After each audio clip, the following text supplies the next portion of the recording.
Hey Steppiners, Kevin here again. This is episode 9 of Steppin' with Kevin. These videos are for informational purposes only. They're not intended to diagnose, treat, or cure any medical or physical therapy related condition. So this is the first of a 4-part spine series. I have 2 episodes that I'm going to do for highlighting a few spinal mobility techniques, and then 2 episodes highlighting a few spinal stability techniques. Obviously, both of those concepts are important in day-to-day functional activities, whether it be walking, running, or just any day-to-day kinds of things that we do.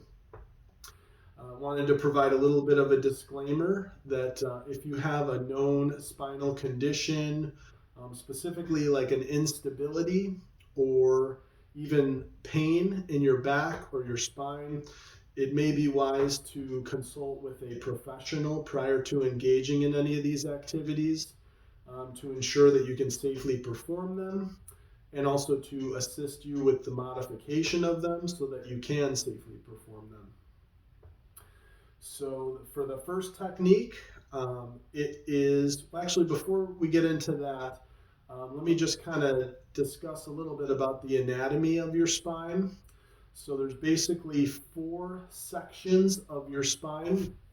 You have from the ground up your tailbone section, which is your sacrum, leading up into your lumbar, low back, and then thoracic spine, and then your cervical, which kind of leads into your neck. So each of those different sections is structured a little bit differently based on the function that it's utilized for. So your sacrum and your lumbar regions are more stable by nature and more designed for weight bearing and load carrying capacity. Your thoracic section is a little bit specialized in that it provides a little bit of mobility, but it also provides a fair bit of stability for rib attachments that actually come out from where your spine is, and they kind of come all the way around to your sternum and help to provide some structure to protect your viscera, your breathing, your organs of breathing, your heart, and those kinds of things. So there's a little bit of mobility that occurs within the articulations of the thoracic spine and those ribs. So they're a little bit more of a specialty area. And then also your cervical region, which I'm not going to highlight too much in this video, but it's more designed for mobility.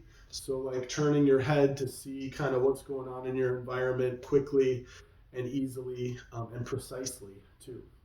So those are those sections, and now we'll kind of get into the first technique, which is kind of like I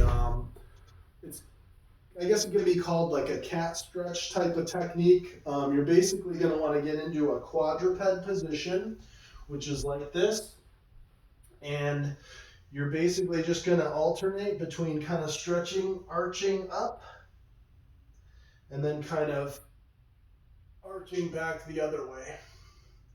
So you can kind of get your head involved as well in bending up and down. And this is going to kind of mobilize that thoracic section and also the upper lumbar section of your spine. Really important to kind of make sure that you're having good mobility within all segments of your spine. So this is a technique that you can do repetitions like this, but you can also do a little bit of a stretch. So you can kind of come up and then just hold for maybe 30 seconds to a minute just to get a little bit of a stretch. But really good technique to kind of help mobilize. Get a little bit of rib mobilization as well with that one. So it's a really good one because if you're running faster and breathing harder, your ribs are expanding and compressing with each of those breaths. So it's important to have good mobility in that thoracic region for that. So the next technique is you're going to want to kind of lie down on your back. And this is more so for the low back region, your lumbar region. Basically, it's going to want to kind of bring your knees to your chest. And you can kind of hold and just get a little bit of a stretch of some of those low back muscles. And this is a good one when you're tight. You know, if you feel some tightness in your low back, a good one to kind of perform. This is more effective as like a kind of a hold, not really like one that you would want to do repetitions of coming up into that position with. So you can hold anywhere from like 30 seconds to a minute, and just kind of get a little bit of a stretch going there in that low back region. And then you can kind of counter it with a little bit of a bridge. But and then the other one is an arch. So you can kind of bring your legs together, and you're going to want to go down onto your stomach.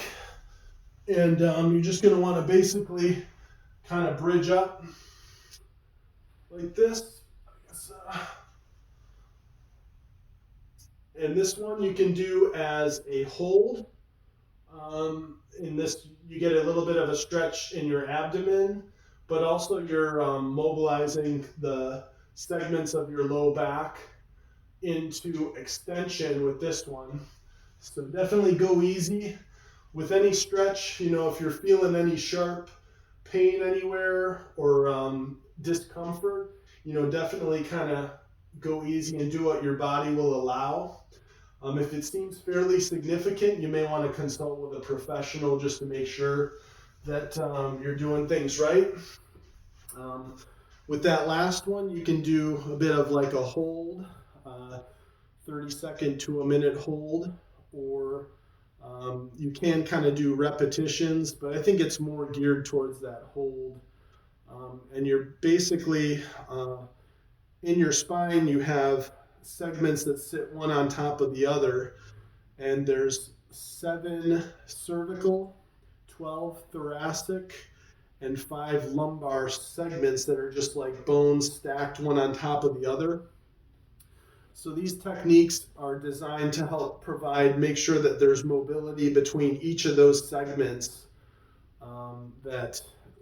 because certain segments can get stuck, and then you might have this segment on top that can actually move. And when one segment is stuck, the other one that's on top of it might be a little bit more mobile to accomplish whatever functional motion that your body is being asked to do. So these techniques are a great way to kind of help reintroduce that segmental mobility, which is very important for function and daily activities and health and well-being. So just wanted to introduce those few concepts, and there will be a second spine mobility part coming up. And thank you very much for watching.